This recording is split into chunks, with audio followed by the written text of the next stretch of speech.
The Forgotten Basement. Eli Morgan never thought much about the old Zenith television that came with his house. It sat on a rickety stand in the basement, coated in a layer of dust so thick you could write your name in it. The previous owner had left it behind, and since Eli rarely ventured downstairs, he never gave it a second glance. That changed one cold November night when he heard the first hum. At 2:44 a.m., the sound pulled him out of a restless sleep. It was faint, like a distant electrical buzz, but persistent. Groggy and confused, Eli patted down the creaky wooden stairs to the basement. The air down there was colder than usual, the damp chill sinking into his bones. When he flipped the light switch, the single overhead bulb flickered, casting erratic shadows across the cluttered space. The TV screen glowed. It was unplugged, he realized as he approached. He'd made sure of it years ago. And yet, there it was, alive with static. The screen flickered, the white noise seeming to pulse with its own eerie rhythm. Eli leaned in closer, the hair on the back of his neck standing up. Was that movement within the static? Shapes twisted and curled, forming patterns that almost looked human. Shaken, Eli yanked the plug from the wall, though it wasn't even connected. The screen went dark. He hurried back upstairs, heart racing. He told himself it was just a surge, a random electrical anomaly, but deep down he knew it wasn't. A signal from nowhere. The next night, at exactly the same time, the hum returned, louder. Eli sat bolt upright in bed, the sound crawling under his skin.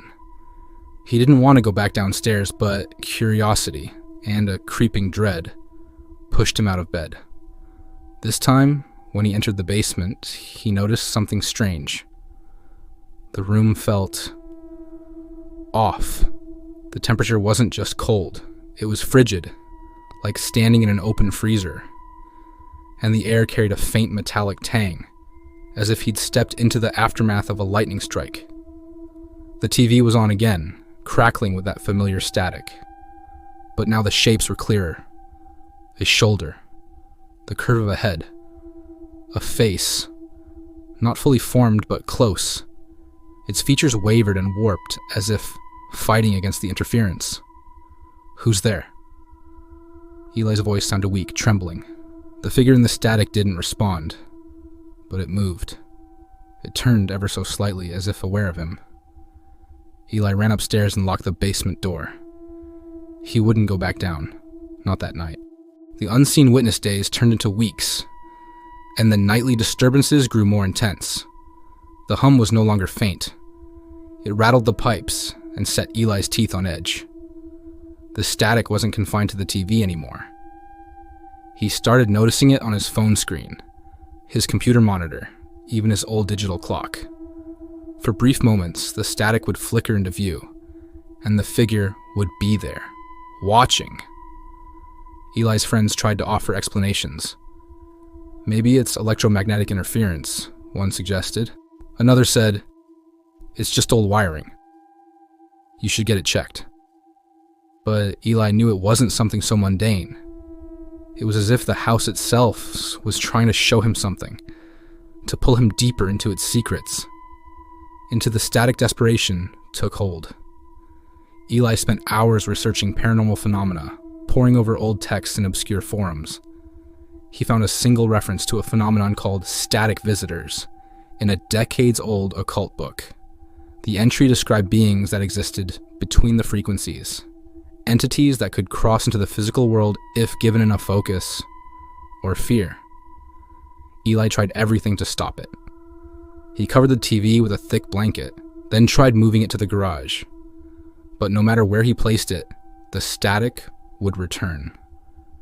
And every night, the figure grew more defined. He could make out the hollow, sunken eyes, the sharp angles of its face. It was no longer just a figure. It was a person.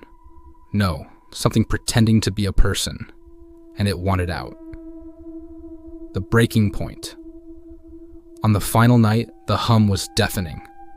The static filled every screen in his home. His laptop flickered, his phone screen turned to snow, and the TV glowed like a beacon in the dark. Eli didn't want to go down to the basement, but he knew he had to end this. He grabbed a hammer and descended into the cold, pulsating gloom. When he reached the bottom of the stairs, the TV flickered. The figure inside was no longer a distant silhouette. It was pressed against the glass, its lips moving as if whispering something he couldn't hear. Its hands reached out, pressing hard against the inside of the screen. The glass bulged, cracks spiderwebbing out. "Go away!" Eli shouted, raising the hammer. He swung at the TV, shattering the glass. But instead of breaking, the screen seemed to collapse inward, sucking the air out of the room. A sound like 1,000 screaming voices filled his ears. He dropped the hammer, covering his head as the room went dark. When he opened his eyes, the TV was gone. The basement was silent. But the static wasn't gone. It followed him. Every screen he looked at, his phone, his computer, the reflection in his window, showed glimpses of that same grinning figure. It wasn't confined to the TV anymore. It had stepped out. And now, it was everywhere. Epilogue. Eli left the house, abandoning everything, but no matter where he went, the static followed. He could feel it in the corners of his vision, hear it in the faint hum behind every silent moment. The visitor had crossed over, and it would never let him go.